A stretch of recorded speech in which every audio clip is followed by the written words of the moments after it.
Hey there, Research and Stats 2 students. This is a quick video just to talk to you for a few minutes about the topic for our final paper for the semester, our sort of overarching project through the entire 18-ish weeks that we have together. The way this is going to work is there are many due dates through the semester. The first one is coming very soon. It's next week, probably, if you're watching this, and the task for that due date is to upload to Blackboard the topic you want to write about.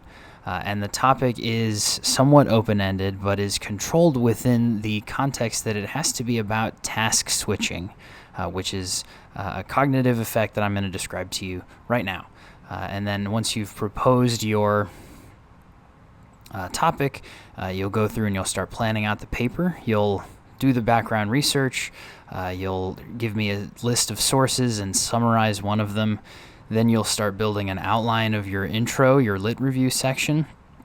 And then we'll work on the methods and results sections together, and I'll give you an idea for how to write a discussion section, and you'll put it all on paper, and you'll finish the semester having written an honest-to-goodness empirical psychology paper. And again, that paper will be on this topic, which is task switching. So just to give you a really quick primer for what it is, in general, we see that when people switch from one task to another, they're worse at the second task than they would have been if they had been doing it already. And the same is true when they switch back.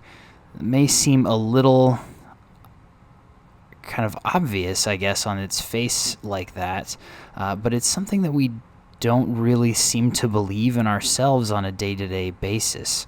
For example, one place where we task switch very often is when we're in the car, even when we're driving a car. So if you're driving your car and you look down at your phone and you check a text, and then you look back up at the road, not only have you not looked at the road, but you've also switched tasks. You switched to the phone task, and now you're switching back to the driving task. And we know from all the basic cognition research that you're not going to be as good at that driving task for at least a second or two before you focus all the way back in on it. So in fact, the danger there is a little longer than the time that we just full-on look away and do something else. It's actually still dangerous even after we switch back for a short period of time. We also see that people are generally worse when doing two things at once than they are when doing any single task. We call that dual task performance. And really, if we're talking about any kind of real-world multitasking, it's going to have aspects of both switching and dual task performance. That instance in which, for example, you're looking at your phone, let's say you then go ahead and make a call. Talking to the person on the phone while you're driving is going to be a dual task. And so your performance on both of those tasks is not going to be as quick or as accurate as it might have been otherwise.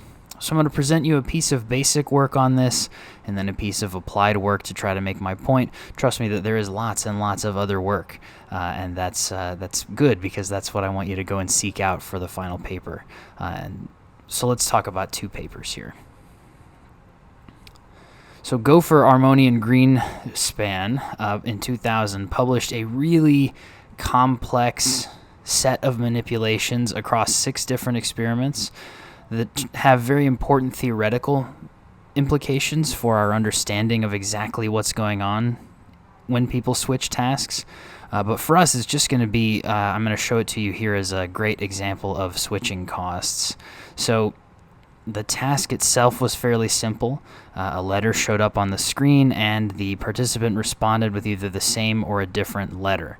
And the focus of the task changed in some trials, and the task was to either focus on being fast or focus on being accurate. And so they had people switch. Sometimes you respond to the letter that's shown with the same one, focusing on speed. Sometimes you respond to the same one, focusing on accuracy. different one on speed, and different one on accuracy. And people are pretty good at all 4 of those tasks, but where they start to have problems is when you ask them to switch from one task to another. And in fact, it looks like the amount of time that matters is about one trial long.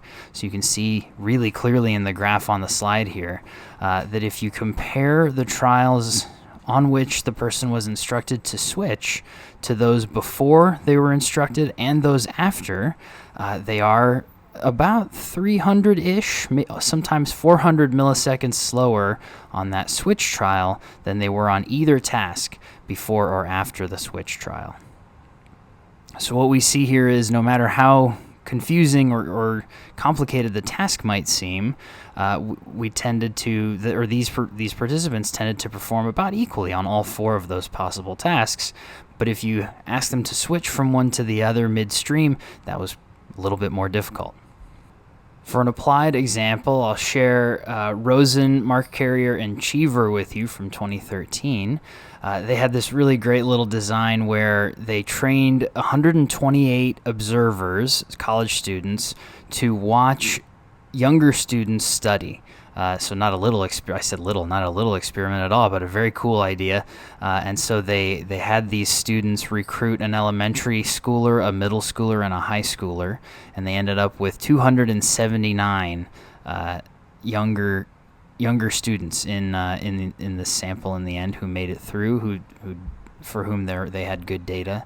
And the task was to study for 15 minutes. Do whatever you'd normally do, act as normal as possible. And so in these circumstances, you can imagine somebody maybe being on their best behavior. And so even in that situation where they only have to study for 15 minutes, they know someone is watching them and coding their behavior and going to ask them questions afterward.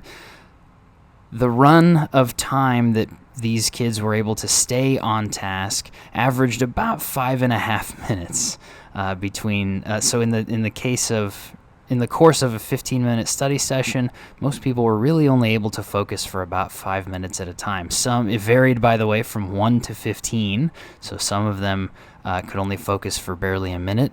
Others stayed on task the entire 15 minutes. So there's a range of individual differences here, which is interesting. On average, participants were on task. They were actually studying about 65% of the time, so something like 10 of the 15 minutes. And when they asked the kids why they switched from tasks and counted them up, it looked like a lot of times people were switching because they got a text, a lot of times because they felt bored.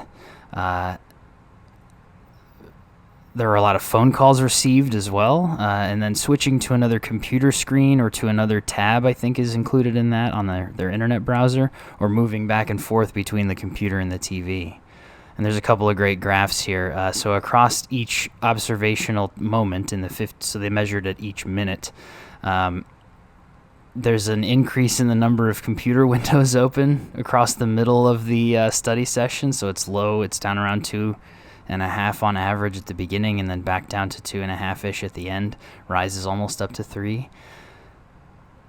And then there's this other interesting, these data are a little noisy, but I think it's interesting to look at how many people were on task at each of the 15-minute increments. So most, it looks like, are on task at the beginning, and then there's kind of a drop-off. I would say this is probably an outlier, or maybe just an odd data point, and then more and more folks are on task again at the end. So you see this kind of U-shape developing. So all this to show you that, again, we switch tasks very often in our day-to-day lives, and we try to multitask, and we probably feel like we get a little bit more done than we actually do. The post-test surveys of these students showed that they underestimated the time that they were off task. So, no pun intended here, but your task is to choose some real-world application of task switching and do your own, and base your paper on it, essentially. So you'll do your own background research. There are a lot of ways you could apply task switching in the real world. Driving is certainly one. We're distracted by things all the time when we're driving. You could even add an intentional distraction into that, like having your cell phone. Working from home, dealing with a pandemic, certainly very distracting. Lots of task switching going on. Watching kids while trying to work, all those kinds of things. Studying with music on is another example of trying to achieve good dual task performance, where most people think they're doing fine, but in fact they're doing a little worse. Watching TV while you play a game on your phone, you're probably worse at the game. A less important application, but a real one nonetheless. And there's all kinds of different situations. Think of any time you're multitasking or any time you're trying to switch from one task to another, and look around in the literature and see if anybody has looked at that specific question. And if they haven't, you could base all your literature review on basic research and look at task switching itself in a really basic way.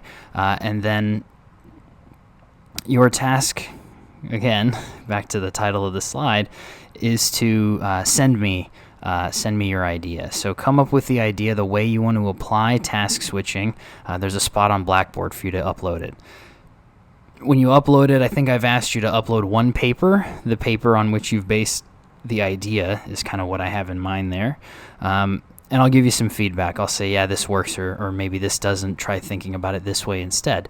And then once you have that feedback, you're free to go and begin collecting literature. And so you should begin your lit review. You'll turn in all your sources and an outline in a few weeks. And then we will collect a form of data together in class. And then you will write up your paper based on your lit review, the experiment we do in class together, and the data we generate in class. So it'll have a couple of little wonky transitions, because the thing we're going to do in class is going to be a really basic task switching example. So you'll have your applied intro, and then we'll have our basic example method and results, and then you'll have your applied discussion. So you'll kind of be moving around a little, ironically switching back and forth between topics.